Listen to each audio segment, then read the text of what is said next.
आप देख रहे हैं हेडलाइंस 24 खबरों की हकीकत में आपके साथ Shahna Khan. United States Commission on International Religious Freedom यानी यूएससीआईआरएफ ने एक रिपोर्ट जारी की है।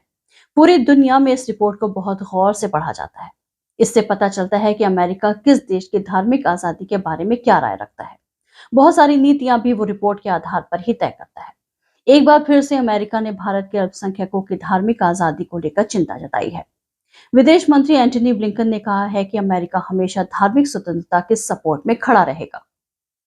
हमारा काम है कि दुनिया भर के लोगों को धर्म की स्वतंत्रता का पूरा अधिकार मिले। उन्होंने कहा कि साल भर की यूएससीआईआरएफ रिपोर्ट तैयार की गई है, जिसमें दुनिया भर में धार्मिक स्वतंत्रता कैसी है और कौन सा धर्म कहां खतरे में है, इसको लेकर पूरी जानकारी दी गई है। United States Commission on International Religious freedom ने आरोप लगाया है कि भारत में धार्मिक स्वतंत्रता और संबंधित मानवाधिकार लगातार खतरे में है।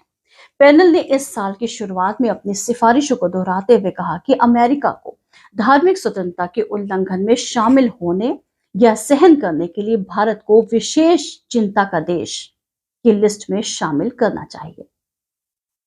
पैनल ने अपनी रिपोर्ट में कहा है कि 2022 में राष्ट्रीय, राज्य और स्थानीय स्तर पर सरकारों ने उन नीतियों को बढ़ावा दिया जो धर्म परिवर्तन, अंतर धार्मिक संबंधों और गो हत्या को टारगेट करती है, जिन्होंने मुस्लिम, ईसाई, सिख, दलित और आदिवासियों को नकारात्मक रूप से प्रभावित किया।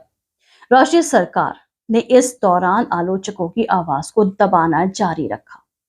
इसने यूएपीए और विदेशी अंशदान अधिनियम के इस्तेमाल का हवाला देते हुए महत्वपूर्ण आवाजों, विशेष रूप से धार्मिक अल्पसंख्यकों और उनकी ओर से वकालत करने वालों को दबाना जारी रखा।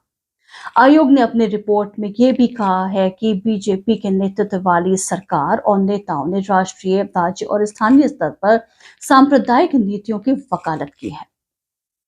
भारत को एक खुले हिंदू राज्य के रूप में स्थापित करने की मांग की गई, जो भारत के धर्मनिरपेक्ष नींव के विपरीत और भारत के धार्मिक अल्पसंख्यकों के लिए गंभीर खतरा है।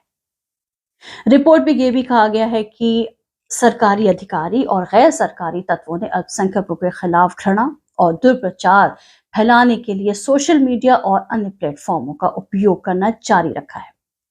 आयोग ने कर्नाटक सरकार द्वारा शैक्षिक संस्थानों में हिजाब पहनने पर प्रतिबंध और मामले पर विरोध का भी उल्लेख किया। इसमें यह भी कहा गया है कि प्रतिबंध को बरकरार रखने वाले सुप्रीम कोर्ट के फैसले से धार्मिक तनाव और गहराने की संभावना है। इसके अलावा रिपोर्ट में यह भी कहा गया है कि असम में एनआरसी ने जातीय असमिया हिंदुओं और बंगाली मूल के मुसलमानों के बीच तनाव बढ़ा दिया है।